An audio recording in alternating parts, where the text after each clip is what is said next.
विमला गांव की एक साधारण महिला थी जिसने हमेशा अपने परिवार की भलाई के लिए कड़ी मेहनत की। उसका बेटा रमेश पढ़ाई के लिए शहर गया था और वहीं एक कंपनी में नौकरी लग गई। शहर में काम करते हुए रमेश की मुलाकात सीमा से हुई और दोनों ने शादी कर ली। सीमा एक आधुनिक विचारों वाली लड़की थी। वह शहर में पली बड़ी थी और उसकी आदतें गांव की विमला से बिल्कुल अलग थी। शादी के बाद सीमा को गांव आकर रमेश के परिवार के साथ रहना पड़ा। शुरुआत में सब कुछ ठीक था, लेकिन धीरे धीरे सीमा और विमला के बीच मतभेद उभरने लगे।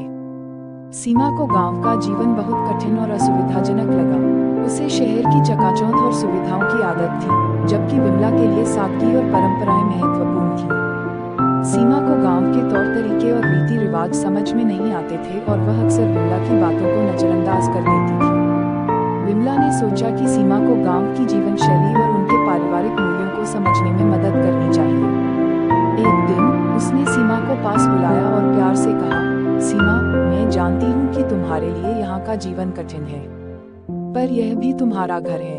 अगर तुम थोड़ा धैर्य रखोगी और हमारे तरीकों को समझने की कोशिश करोगी, तो यहाँ का जीवन भी तुम्हें अच्छा लगेगा। सीमा ने विमला की बात को ध्यान से सुना और सोचा कि उसे एक मौका देना चाहिए।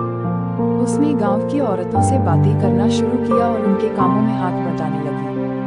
धीरे धीरे उसे गांव के जीवन में भी आनंद आने लगा और उसने सादगी का महत्व समझा।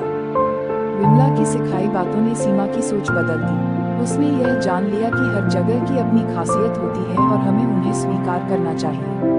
अब सीमा और विमला के बीच कोई मतभेद नहीं थे। वे दोनों मिलकर परिवार की खुशहाली के लिए काम करने लगे। इस तरह सीमा ने न सिर्फ गांव के जीवन को अपनाया, बल्कि उसने अपने शहर की समझ और गांव की सादगी को मिलाकर एक संतुलित जीवन जिया। विमला की सीख ने सीमा को एक बेहतर इंसान बना दिया और उसने समझ लिया कि परिवार की खुशहाली में